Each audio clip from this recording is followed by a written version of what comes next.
से कुछ ही देर पहले भारतीय सेना की तरफ से संयुक्त प्रेस कॉन्फ्रेंस की गई और इस प्रेस कॉन्फ्रेंस में भारतीय सेना की प्रेस कॉन्फ्रेंस में ऑपरेशन सिंदूर और भारत पाकिस्तान के बीच सीज फायर के सहमति को लेकर जानकारी दी गई और इस दौरान सेना के अधिकारियों ने कई बड़े खुलासे किए और यह बताया कि पाकिस्तानी जवान आतंकी के भेष में घुसपैठ कर रहे हैं। एक बड़ी बात इस प्रेस कॉन्फ्रेंस के दौरान निकलकर सामने आई कि हो सकता है कि पाकिस्तानी जवान आतंकी के भेष में घुसपैठ कर रहे हैं। हम चाहते तो कराची बंदरगाह को नष्ट कर सकते थे।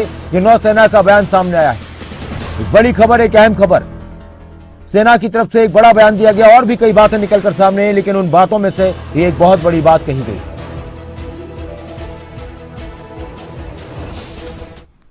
ये कम्युनिकेट करने की कोशिश करी कि हमने इस तरीके से ये जो स्ट्राइक्स हैं वो क्यों की, लेकिन जो हमारा एडवर्सरी है उसने जैसे मुनासिब समझा वो कार्रवाई करी।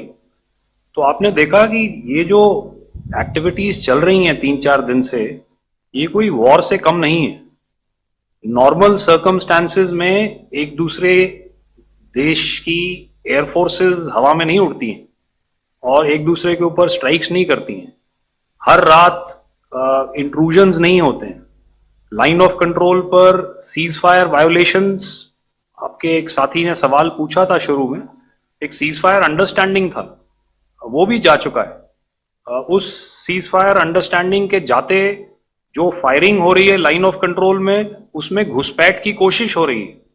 आमतौर पर यह घुसपैठ लाइन ऑफ कंट्रोल में टेररिस्ट करते हैं, लेकिन हमें इंफॉर्मेशन है कि हो सकता है ये पाकिस्तान आर्मी की टोलियां भी हों जो हमारे पोस्ट के ऊपर खामी पहुंचाने की कोशिश कर रही हैं। तो ये सारी एक्टिविटीज तो वॉर में शामिल हैं।